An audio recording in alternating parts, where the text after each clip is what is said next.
राधे राधे दोस्तों, कैसे हैं आप सब। तो आज हम बनाएंगे फूल गोभी आलू के बहुत ही स्वादिष्ट पकौड़े। ये पकौड़े खाकर तो आपको मज़ा ही आ जाने वाला है। और यहाँ पर मैं आई हूँ अपने भाई की शादी में, तो पंडित जी यहाँ पर पकौड़े बना रहे हैं। ये बहुत ही स्वादिष्ट पकौड़े बनाते हैं। तो चलिए ये रेसिपी आपके साथ भी शेयर करती हूँ। हमने यहाँ पर लिया है 4 किलो फूल गोभी। तो फूल गोभी को इस तरह से बड़े बड़े टुकड़ों में काट लेना है। छोटे छोटे पीसेस मत करिएगा, क्योंकि फूल गोभी के जो पकौड़े होते हैं वो इस तरह से ही होने चाहिए। यहाँ पर देखिए पंडित जी जो हैं वो आलू छिल रहे हैं, क्योंकि साथ में हम बनाएंगे आलू के पकौड़े। तो यहाँ पर हमने 2 किलो आलू ले लिया है और बड़े बड़े ही आलूओं का इस्तेमाल करिएगा। देखिए पंडित जी कितने अच्छे से काट रहे हैं, बिल्कुल इक्वली, जैसे लग रहा है कि ये मशीन से काट रहे हों। तो आलू को देखिए इस तरह से हमें मोटा रखना है। अब हम इसे 2 से 3 पानी में अच्छे से साफ़ कर लेंगे और इसे कम से कम 5 मिनट के लिए हमें स्टीम कर लेना है, यानी थोड़ा सा पानी डाल दिया है और इसे ढक देंगे। तो चलिए बनाते हैं टमाटर की चटनी। इसके लिए हमने यहाँ पर लिया है 1 किलो टमाटर, 4 गांठ लहसुन की, 50 ग्राम अदरक। अब हमें इन सभी चीज़ों को पीस लेना है। तो पहले हमने मिक्सी जार में अदरक, हरी मिर्च, थोड़ा सा जीरा और लहसुन को पीस लिया है। और उसके बाद यहाँ पर जो टमाटर थे उसे हमने इस तरह से रफली चॉप कर लिया है और इसे भी हम पीस लेंगे। तो यहाँ पर देखिए चटनी जो है वो पीस कर तैयार हो गई है। अब इसमें ऐड करेंगे 2 बड़े चम्मच काला नमक। यहाँ पर पंडित जी जो है वो सादा नमक का इस्तेमाल नहीं कर रहे हैं, सिर्फ इसमें काला नमक ही डाल रहे हैं। साथ ही डाल देंगे 1 चम्मच हींग, 2 बड़े चम्मच चाट मसाला। और इसमें कुछ भी नहीं जाएगा, लेकिन ये चटनी वाकई में बहुत ज़्यादा स्वादिष्ट बनी थी। तो मैं तो आपको क्वांटिटी बता रही हूँ, लेकिन पंडित जी जो हैं अपने अंदाज से ही सभी चीज़ें डालते हैं। तो यहाँ पर अब इसे इन सभी चीज़ों को अच्छे से हम मिक्स कर देंगे। तो चटनी में चाहें तो आप थोड़ी सी हरी धनिया का भी इस्तेमाल कर सकते हैं। हमारे पास नहीं था इसलिए हमने इसका इस्तेमाल नहीं किया है। अब हम इसे साइड में रखेंगे। तो चलिए बनाते हैं पकौड़े का घोल। उसके लिए हमने यहाँ पर लिया है एक बड़ा सा बर्तन और उसके अंदर डालेंगे 1 किलो बेसन।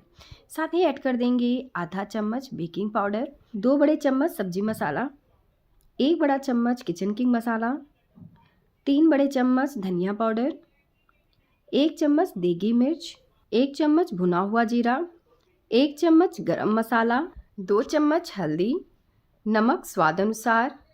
साथ ही डाल देंगे 2 बड़े चम्मच अदरक, लहसुन और हरी मिर्च का पेस्ट। अगर आप लहसुन नहीं खाते हैं तो लहसुन को अवॉइड करिएगा। अब हम इसमें थोड़ा थोड़ा पानी डालकर इसे हमें अच्छे से फेंट लेना है। तो पहले थोड़ा सा पानी डालिएगा और इस तरह से हाथों से हमें इसे फेंट लेना है, ताकि इसमें कोई गुठली ना हो। मेरी तबीयत थोड़ी सी ठीक नहीं है और उसकी वजह से थोड़ा सा बोलने में भी प्रॉब्लम हो रही है, लेकिन प्लीज़ आप थोड़ा सा एडजस्ट कर लीजिएगा। जब कभी भी आप पकौड़े का घोल बनाएं तो उसे एक ही डायरेक्शन में देखिए इस तरह से ही फेंटा करें। इससे जो पकौड़े हैं वो बहुत ज़्यादा फ्लफ़ी बनेंगे। तो आप देख सकते हैं किस तरह से इसकी कंसिस्टेंसी होनी चाहिए, बिल्कुल पोरिंग वाली। तो यहाँ पर देखिए हमारा जो पकौड़े का बैटर है वो भी बनकर तैयार हो गया है, लेकिन पंडित जी जो हैं इसमें हींग डालना भूल गए थे। तो अभी जो है लास्ट में हमने यहाँ पर हींग डाल दिया है और तेल को हमने पहले से ही गर्म होने के लिए रख दिया था और पकौड़े जो हैं अब वो छनने के लिए तैयार हैं। तो उससे पहले पंडित जी जो हैं बैटर के अंदर एक एक फूल गोभियों को डाल दिया है, ताकि डालने में ये आसान हो। तो यहाँ पर इन्होंने सबसे पहले चेक कर लिया था कि तेल जो है वो अच्छे से गर्म हुआ है कि नहीं। तो तेल जो है वो अच्छे से गर्म हो गया है। अब हम यहाँ पर एक एक करके सभी फूल गोभी के पकौड़ों को डाल देंगे। यहाँ पर गैस की फ्लेम को हाई ही रखें और उसके बाद देखिए सभी पकौड़ों को हम इसमें डाल देंगे, जितना इस कढ़ाई के अंदर आ रहा है उतना। और यहाँ पर फूल गोभी को स्टीम करने का एक कारण यह था कि अगर हम फूल गोभी को स्टीम नहीं करते हैं तो पकौड़े जो हैं वो अंदर से कच्चे रहते हैं और ज़्यादा तेल को सोख करते हैं। तो यहाँ पर उलटते पलटते हुए यहाँ पर प्यारा सा कलर आने तक हमें फूल गोभी के पकौड़ों को छान लेना है। इसे तो देखकर मुझे अभी से ही मुंह में पानी आ रहा है। ये देखने में भी बहुत ज़्यादा सुंदर लग रहा है, खाने में तो बहुत ही ज़्यादा स्वादिष्ट रहा था। तो ये देखिए यहाँ पर एक बैच हो गया है। अब हम इसे एक ट्रे में निकाल लेंगे। ये पकौड़े जो हैं कम से कम 60 लोगों के लिए बन रहा है।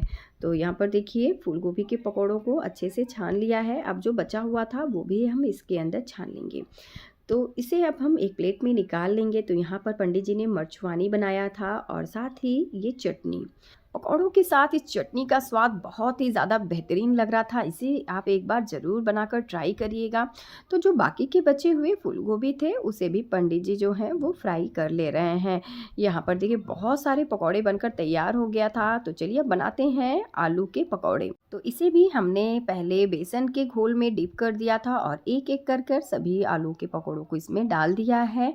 अब गैस की फ्लेम को हाई करेंगे और इसे उलटते पलटते हुए क्रिस्पी होने तक इसे हमें छान लेना है।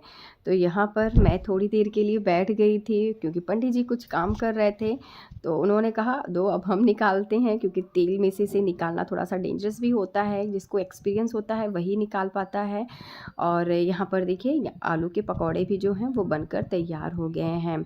तो आप भी इस तरह से आलू और फूल गोभी के पकौड़ों के मज़े लीजिए और यह रेसिपी आपको कैसी लगी हमें ज़रूर बताइएगा।